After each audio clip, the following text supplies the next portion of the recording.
તો આપે જોયું કેવી રીતે સુરતમાં સ્થિતિ સર્જાઈ છે ધોધમાર વરસાદને તેના કારણે હવે ઓલપાડમાં પણ પાણી ભરાયેલા દ્રશ્યો જોવા મળ્યા। આ વરસાદને પગલે સ્ટેટ હાઈવે પણ હજુ પણ ત્યાં પાણી ભરાયેલા છે। માંગરોળના નવાપરા નજીક કીમ માંડવી સ્ટેટ હાઈવે પર હજુ પણ પાણી ભરાયેલા છે। સ્ટેટ હાઈવેની બંને તરફ પાણી ભરાતા વાહન ચાલકોને હાલાકી પડી રહી છે। વરસાદી પાણીનો યોગ્ય નિકાલ ન થતા આ પાણી ભરાયેલા જોવા મળ્યા। વરસાદી પાણીમાં અનેક વાહનો ખોટકાયા।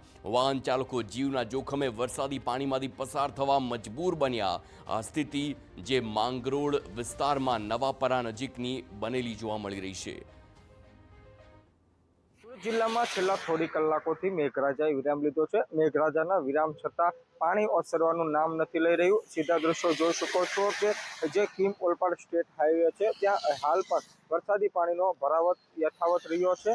જે વરસાદી પાણીનો નિકાલ ન થતાં આ સ્થિતિનું નિર્માણ થયું છે। જે સ્ટેટ હાઈવે છે તેની જે ગટર લાઇન છે તે બ્લોક થઈ જવા પામી છે, જેને પગલે આ સ્થિતિનું નિર્માણ થયું છે। સ્ટેટ હાઈવે પર પસાર થતા જે વાહન ચાલકો છે તેઓને ભારે હાલાકી ભોગવવાનો વારો આવી રહ્યો છે। જે વાહનો છે તેની ગતિમાં પણ નોંધપાત્ર ઘટાડો થઈ ગયો છે।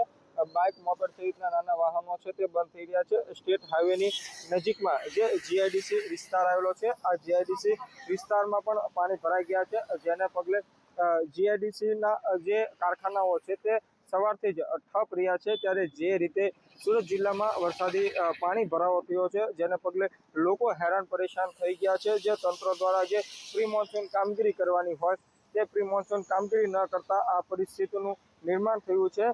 સુરત જિલ્લાની વાત કરતો સુરત જિલ્લામાં છેલ્લા 24 કલાકમાં નોંધપાત્ર વરસાદ ખાબક્યો છે, જેને પગલે નીચાણવાળા વિસ્તારોમાં પાણી ભરાઈ ગયા છે। જળબંબાકારની સ્થિતિ સર્જાય છે। ત્યારે કીમ ઓલપાડ સ્ટેટ હાઈવે પર છેલ્લા ઘણી કલાકોથી આ પ્રકારના દ્રશ્યો છે। વરસાદ બંધ થયો છતાં પાણી ઓસરવાનું નામ નથી રહ્યું। તંત્ર ઝડપથી આવે અને જે આ બ્લોક ગટર લાઇન છે તે ખુલ્લી કરાવી પાણીનો નિકાલ કરાવે તે ખૂબ જ જરૂરી બની ગયું છે। મેહુલ ભોકાળવા, TV9 કીમ।